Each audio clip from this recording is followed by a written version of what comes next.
I am vengeance. I am the night. I am Batman.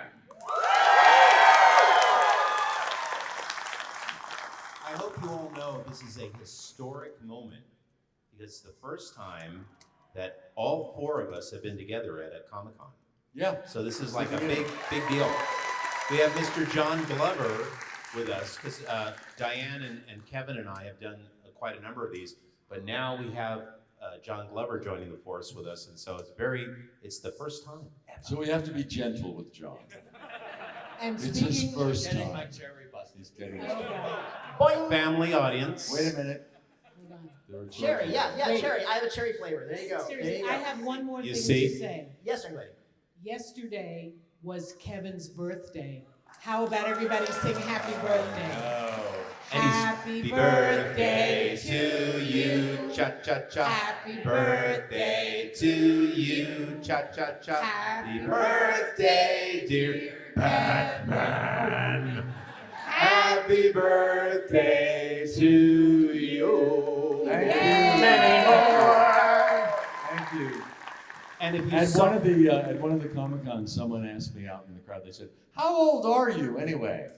And I thought, well, that's a very rude question. So I lied. Well, it was a rude question. He didn't deserve an honest answer. So I said, well, I'm 50. And he went, whoa, dude, rough life, huh? And if you came yesterday and saw him, you'll know that today he looks much older. Much older. And much meaner. Well, it's all right with you. Let's go back a couple of decades when we were all a little bit younger. What I'd like to do is like to hear how each of you individually got involved in this wonderful franchise. We should probably start chronologically. I imagine you got cast before everybody else. Well, you know, interestingly, this is the first animated role I ever auditioned for. I was a New York actor, did mostly theater. And to supplement my income, I used to do commercial voiceovers because Madison Avenue in New York is the center of the commercial industry, and that's where a lot of the voiceovers were done. So a lot of stage actors in New York do voiceovers to supplement the theater income. And I was in LA doing a pilot for a TV show, and my agent said, oh, they're doing a new series over at Warner Brothers. Go over and give it a shot. It's Batman. I was so naive to it all, I didn't even know Batman had never been an animated series. I thought it had been around forever. So I went in and I met Bruce Timm and Eric Radomski and Andrea Romano, and I didn't even know I was meeting like the A-team of animation, you know? So I wasn't intimidated at all. And I'd never done any animation, so it was like I had nothing to lose. And Bruce Timm asked me, what's your background in Batman? I said, well, I know the Adam West show from the 60s. And he said, no, that's not what we're doing. We all love Adam, but that's not what we're doing. So he described to me the Dark Knight legend, the noir quality that we're going to go for, the tragedy of his childhood, losing his parents. And I just used my imagination in the recording booths are a wonderful place because they're like a cocoon, and I feel very safe in there I feel very liberated. And so I just used my imagination, and I put myself into a place that seemed very much like dark. I just went to someplace, and they hired me. So the fact that I had no background in it and no experience was, for me, probably a lucky break, because I had no tensions, no inhibitions. So that was my experience. Well, the thing that you might not know is that actors have the least power of anybody in the film industry. And so we're the last people to know about anything. So what they do is they have us come in and audition. We don't know if the show's gonna be good or great or it's gonna last 30 years. Like, nobody ever thinks it's gonna last 30 years. But they bring us in, we audition, and when we hear something back, oh, you got a call back, means you come again and you audition again. Like, oh, I guess they like me, and then you get the job and you say, wow, this is a really cool job. I grew up with the Adam West and Burt Ward Batman, so I already loved the whole universe. So I was very excited about being in it, but I figured, you know, it's just a great job. it's just a really nice job. Had no idea 30 years later we'd still be talking about it. But I auditioned for it. I got a call back. I met with Bruce and everyone, and I found out later, because of the documentary, that they wanted me right away. But I didn't know. I was like, oh, I guess I don't have the job. They're calling me back again, you know. But they had decided they wanted me already, and it was nice to know that. So I have one of those serendipity stories. I was hired to do a couple of small roles on the particular episode called Pretty Poison, where Poison Ivy is introduced. And that's not for me. Oh well. Keep it down back Okay, there. you know, come on. Anyway, and I came in to do those, and apparently the actress, who I have no idea who she is, didn't show up, couldn't it was show Meryl up. Streep. Was sick, whatever, thank you so Too busy much. accepting an award. Okay, yeah, right.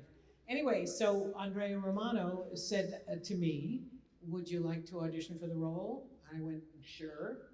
And I looked at the picture of her and I heard her voice in my head. She was sexy and yet she was a PhD, so I made her sexy and also very intelligent sounding. And all of a sudden I thought, okay, I can do this. I auditioned, I got it that day, I started working. It's one of those things where you happen to be in the right place at the right time, which no one can control, ever. So it was just a lovely, lovely break. That's my story. And now we have No, Mr. first I have to say though, the best Poison Ivy ever. Come on. And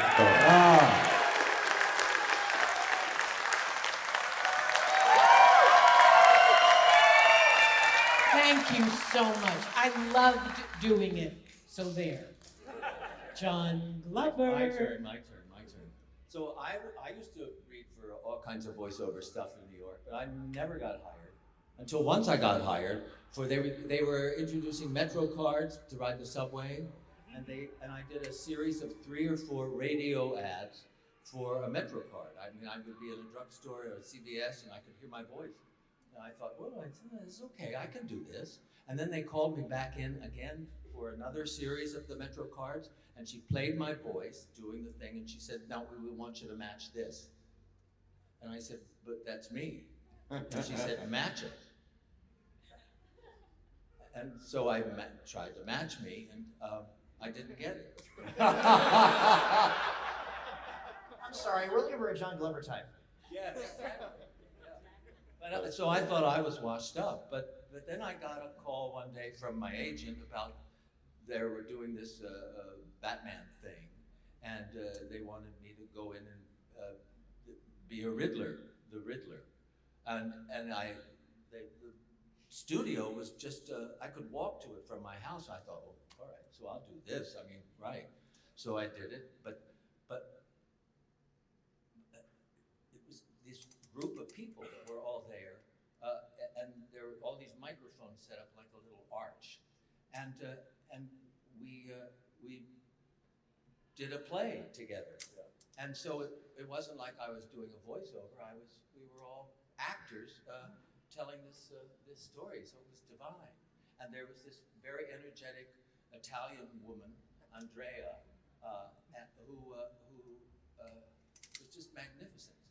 So she actually wasn't Jerry, but that was my experience with it. It was And great. aren't we pleased to have And him? most of the That was people, wonderful. most of the people in the show were theater actors. Yeah. And that's not widely known, but that was what was so great, is that we were all together. Now, when they do cartoons, you're by yourself or maybe with one other cast member, or with video games, you're all alone. But back then, we were all together, and it was like doing Ensemble a play. casting, exactly. Andrea Listening to each would other. really insist on Yeah. getting everyone in the room together, and that was unique at Warner Brothers. Disney liked to get separate takes, but Warner Brothers always got it together. So everyone's experience was like John's was, where you did a radio play. And the bookings each week got to be so much fun, and everyone knew about them, that Andrea said she had no trouble casting anything. Everyone wanted to do the shows. That's why you had that incredible cast. You know, all those wonderful actors.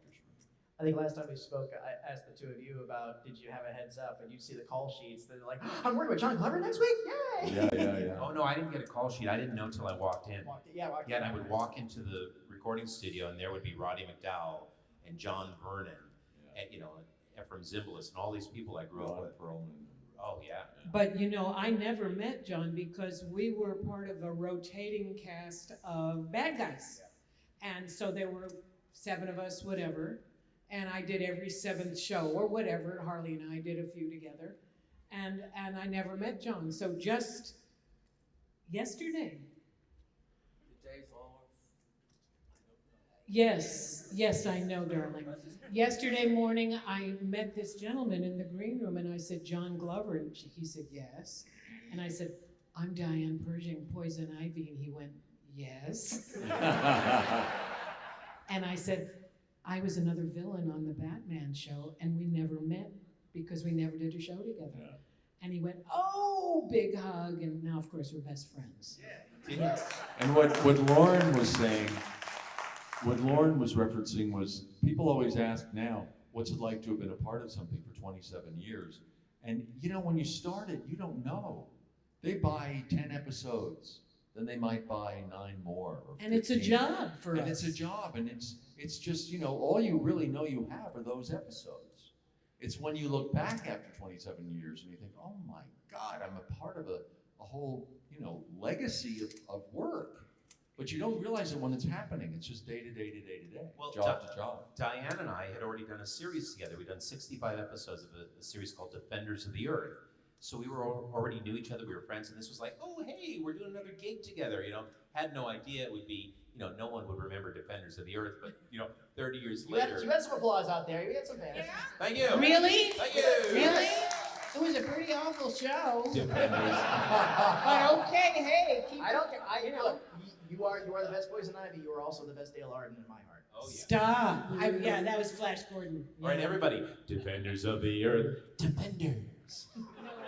No, Loren. No one knows the song. But he's got a song for every occasion. Every occasion. Here's my favorite. Ready?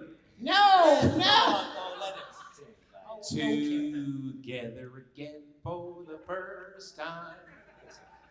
No one.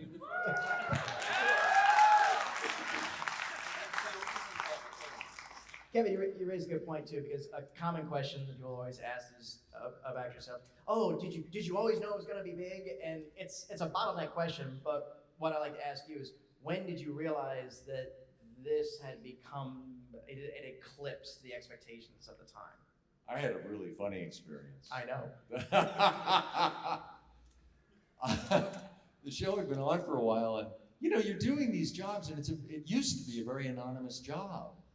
I don't know who the voice of Barney Rubble was, or the Jetsons were. I didn't. This was a totally anonymous job, and it had been on for a while, and it was like 4:35 in the morning. I was on my way to the Hollywood post office to drop off some mail on my way to a job. So it was dark, and it's this back road in Hollywood, and I pull into the parking lot, and I have my mail, and it's dark out, and I'm going across the parking lot just to put my bills in the mail, and I hear, "Hey, buddy, you got $1?"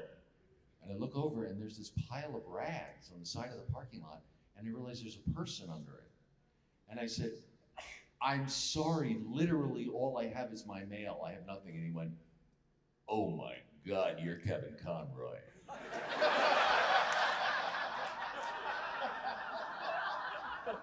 I thought, did he read my mail?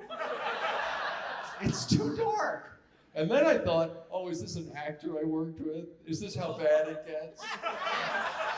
Am I looking at my future? I said, yeah. He said, "You're Batman." I said, "How do you know that?" He said, "Everybody knows who's Batman."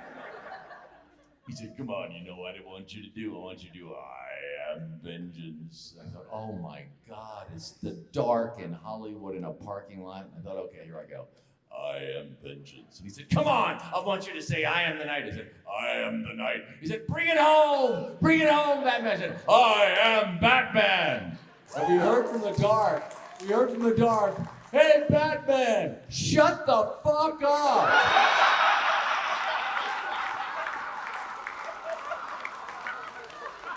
It's 4:00 in the fucking morning. Family show, Kevin.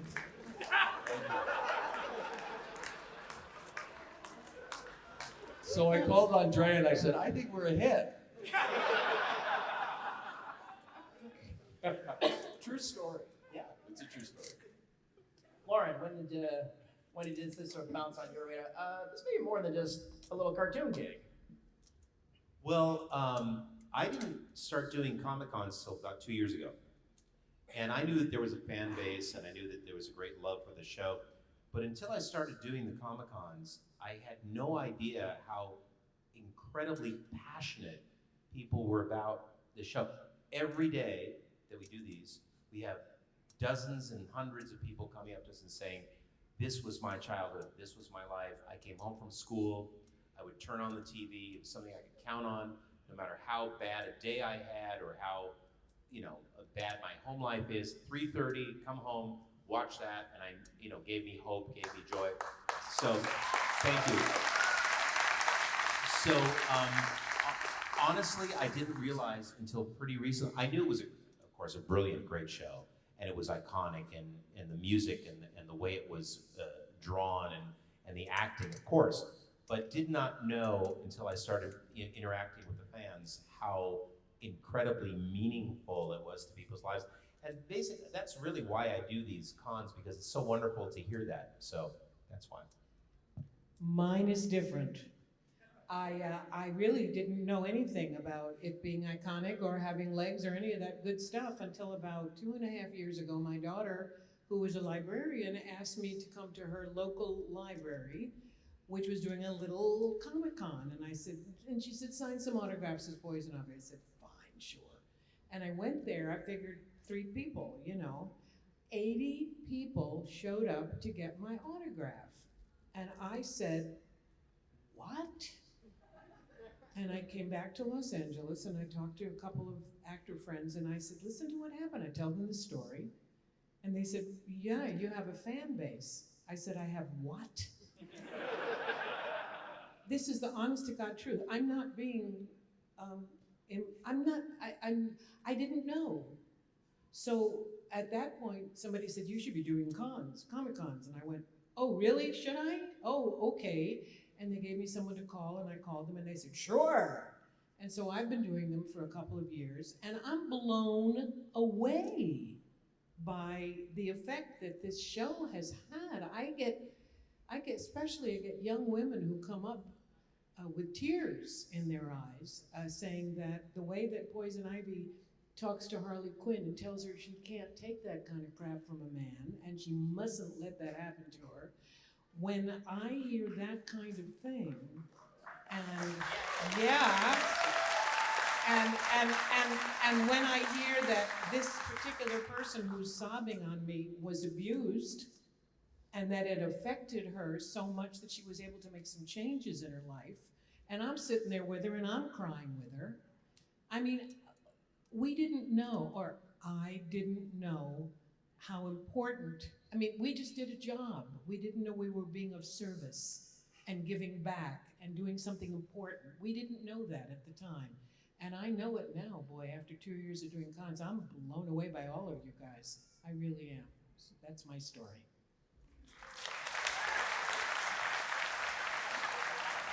Did she say a curse word?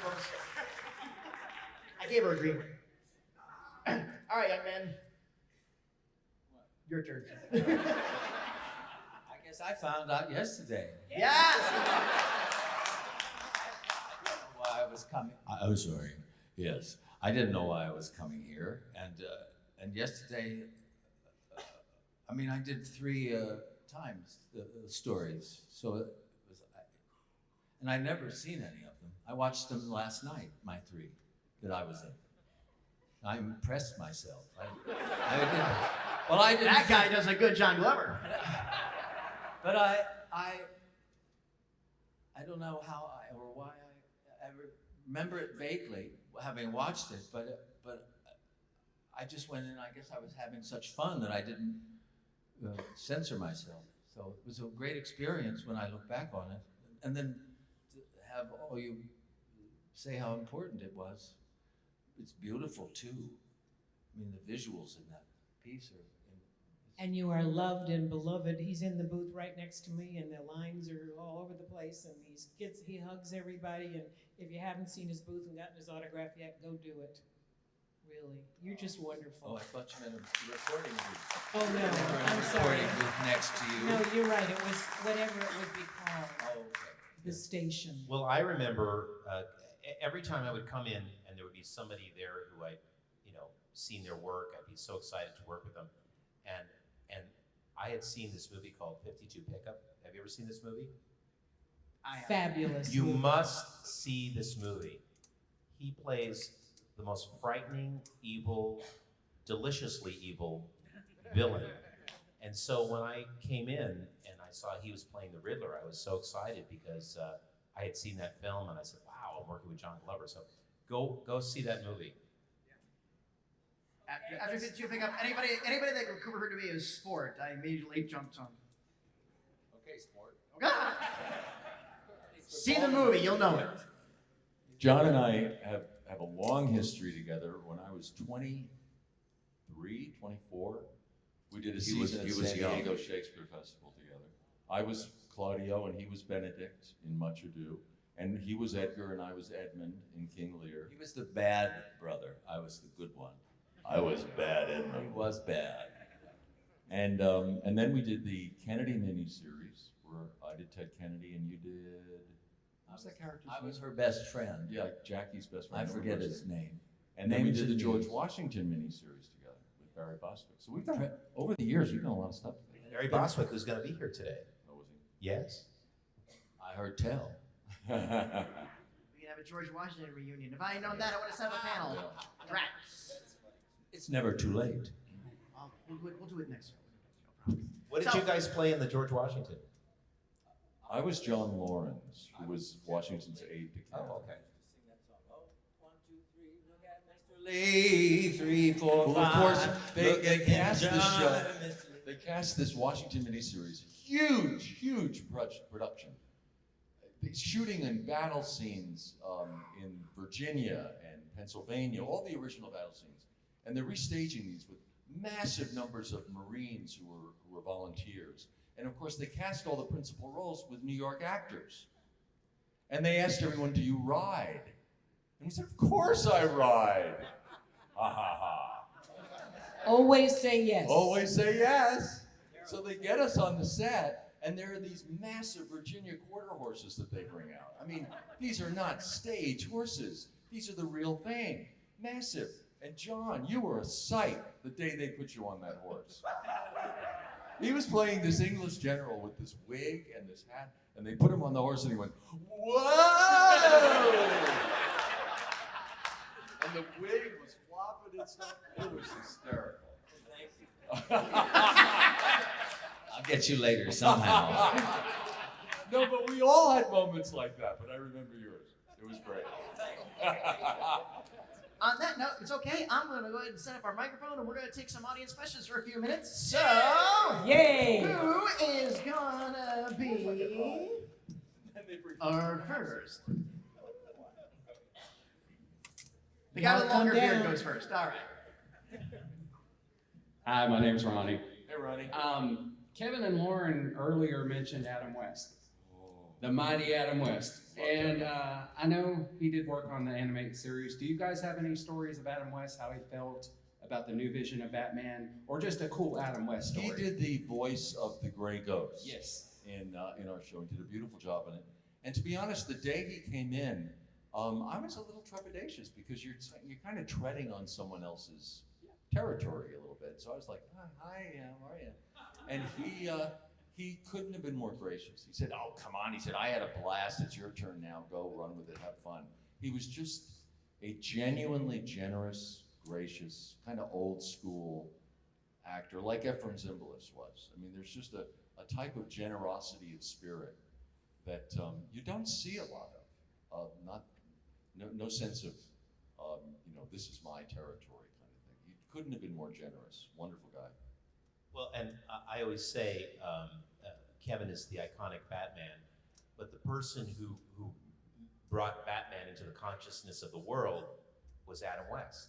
And it was thanks to his work that we were able to do our show. and as you said, pass the torch. Sure. Thank you. Sure. Thank you. How's it going, guys? Hey, guys. I'm Brad, and I'm a big fan of DC Universe overall. Animated series introduced me, but I'm a big comic book fan. So I guess my question to you guys is, when you guys were preparing, to get into these roles, was there anything that you guys did looking at any of the comic book material to kind of help get you guys familiarized with the characters? Because that's something I continuously read, and I just want to know anything that stood out to you about these characters when you were getting ready to get into these roles. For me, no. No, I never read the comics before. I didn't either. I didn't either. You approach acting, you approach a character the same way you would approach a character on stage. And I think that's why we were cast in the roles. That's what Andrea was going for. She wanted actors who were actors, And the trick to voice acting is you only have your voice to tell the story, but it's not, a lot of people think voice acting is making funny voices. It's not. It's creating a full character, but only being able to tell that character's story with your voice. You don't get to use the visual at all. So it's acting, And the script gives you the information you need for the character, that particular show. You don't need to reference anything else. And in fact, I wasn't even aware that, I'm sorry everybody, but I wasn't even aware there were comic books about this. I mean, I know I sound awful and you're gonna hate me, but. We're gonna put a scarlet letter on you. But over the years, people have asked, why do you think our series has had such longevity and why it means so much to people? And I think, because I've learned about this in recent years, I'm like these guys, I did not read comic books when I got the part, but in recent years I learned that the show really captured what comic books capture. Yeah. Three-dimensional characters with backstories who have reasons for what they're doing. Like even the villains, except for the Joker, we'll never know what his reason is, right? But all of the villains have reasons for what they're doing. And so it was like a really, really good comic book. Because I hear your all's voices when I read those characters. Good. Thank you. The brainwashing worked. Thank you. We'll report back to the Kremlin that the brainwashing worked. Hey, boss. Hello, you guys. How are y'all doing? My name is River, and my question's more oriented or towards you, Kevin. But what was your favorite animated movie to do for Batman? Well, Mask of the Phantasm is such a great movie. The wonderful thing, actors, the way you approach a character is, actors love to be challenged by roles. And the wonderful thing about Batman is he has no superpowers at all. He's the only superhero with no superpowers. He's like the original MacGyver. He has to create these incredible tools and these incredible devices and use his wits to overcome evil. And what motivates him to do that is this horrible tragedy from his childhood. And rather than letting life crush him, he crushes evil. He fights back. And any story that goes into that root of what caused him to be the way he is, that psychology, I love playing. And Mask of the Phantasm goes all back to that storyline of, because he falls in love. And suddenly he falls in love, he realizes this is what life's about, but he's given this vow to his parents to avenge their deaths. So he has to get out of that somehow if he's gonna live a normal life with Andrea Beaumont. So he has to go back and ask his parents, plead with them at their grave to release him from his vow. And just then this flock of bats comes screeching out of the earth, and he feels his fate pulling him back down, and he knows he can't escape his fate. So any of those stories that go back to the root of what caused him to be Batman, I love those stories. Like Perchance to Dream is an episode that did that. He's a wonderfully complicated character to play. And so any of the ones that do that. So Mask of the Phantasm is my favorite. All right, good deal. Thank you so much. Sure. Hi. Hi. My question question goes towards, I know some of you all have gotten to play characters extended past the animated series, whether it's the movies and some of the video games and the Arkhamverse. So what was some of your approach into that, even as you went into more mature elements like the Arkhamverse and some of the recent animated films have kind of drifted towards? Well, the thing, people have asked me how the character evolved over 27 years, and the trick is that he didn't, is to remain truthful to the original performance, because the audience is so devoted to that character and knows him so well. So the trick, like when you're doing a play, you do the same show 8 times a week for years, is keeping it fresh every night, and that's really hard.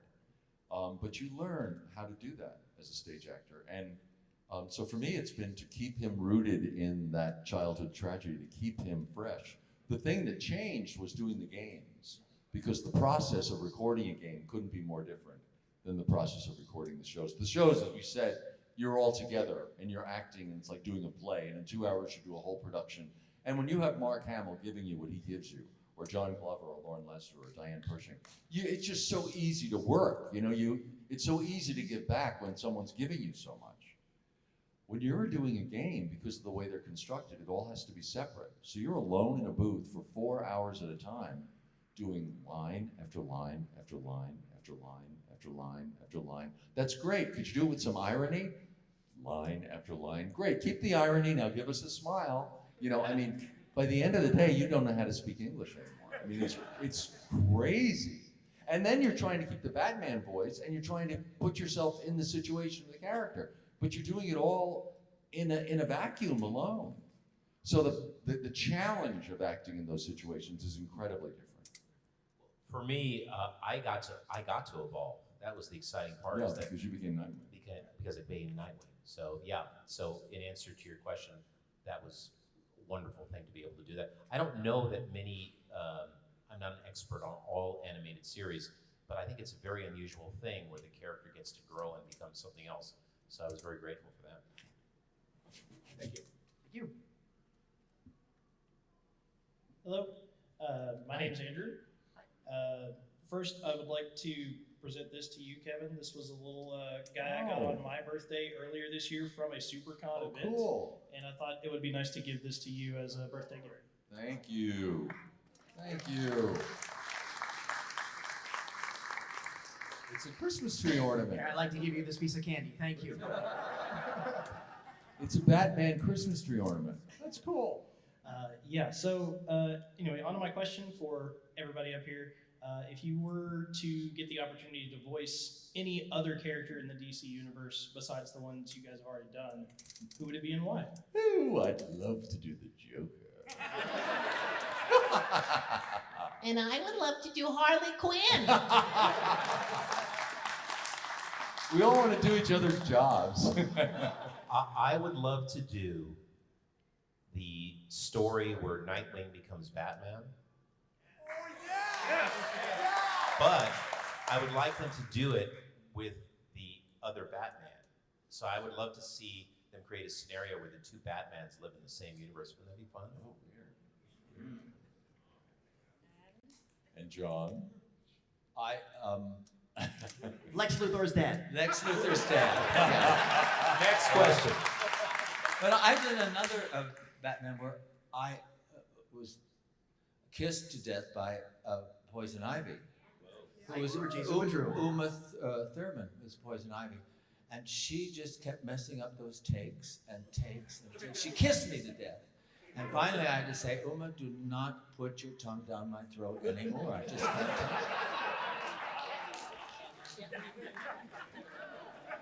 take it. Thank you very much. Hi, my name is Jordan. Hello. Hi. And I was just wondering, are there any other DC property characters, maybe Justice League or Teen Titans or anyone that you would have liked to see make an appearance in the show? In our show? Yeah. I have no I'm idea. not as familiar with the universe as you guys are. You guys have it all down. People come up to me at the con and they'll go, now in episode 234, when they change the color from yellow to honey, I'm like, what are you talking about? I think You're more expert on a lot of this than we are. I follow this rule. If I'm not in it, I don't watch it. I think we all would have loved to have seen when things were expanded into Justice League Unlimited and stuff, and the whole palette DC universe. I always said it'd be nice to go back to a retro BTS one, bring back all the villains, and have the whole villains against the Justice League or one of the groups. But just Kind and of I think it Avengers thing. was on the drawing board as I understand it, but it's never reached fruition. Thank you. Hello. Hi. What's up, Wildcat? Thank you for knowing who I am. Alrighty, my question is for Kevin. What was your thought process when playing old Bruce in Batman Beyond? Wow. I just, he slows down. He's still got the passion to be Batman, but his body just won't do it anymore. So the thing was to still have that fire in him, but his pace became slower and his voice got even more gravelly and a little crusty, a little cranky. He's a little cranky because he can't do it anymore, and he's pissed. So that was the way I approached it. Alright, thank you. Sure. Thank you. Hi, I'm Bobby. I'm just wondering, is there any Batman storyline that you wish you could have done on the show? Well, I was referring earlier to when Nightwing becomes Batman. So Nightfall, I love Nightfall. Would it be great if they did like a series about that? I was just so happy they did the Killing Joke, because Mark and I both had always wanted to do it. So I don't know what else is coming up, but there are a lot they could do. Thank you. Sure.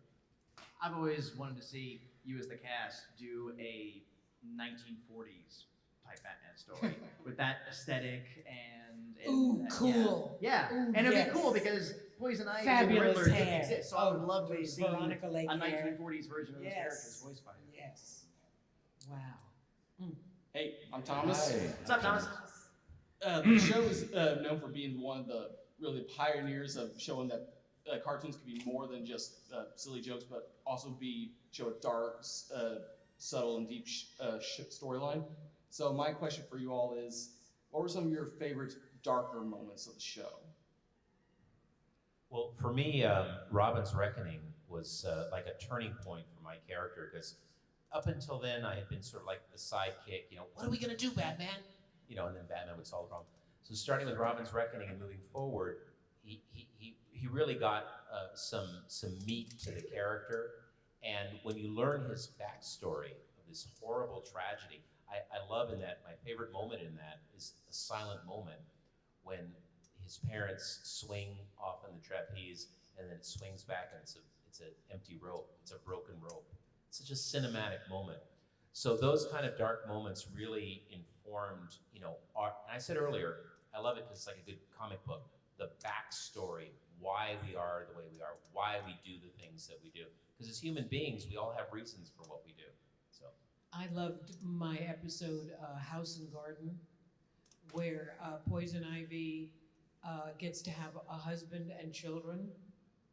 And actually you can see her inhabiting that world and loving it and just adoring it. And even Batman buys into it and thinks it's real, that she's reformed.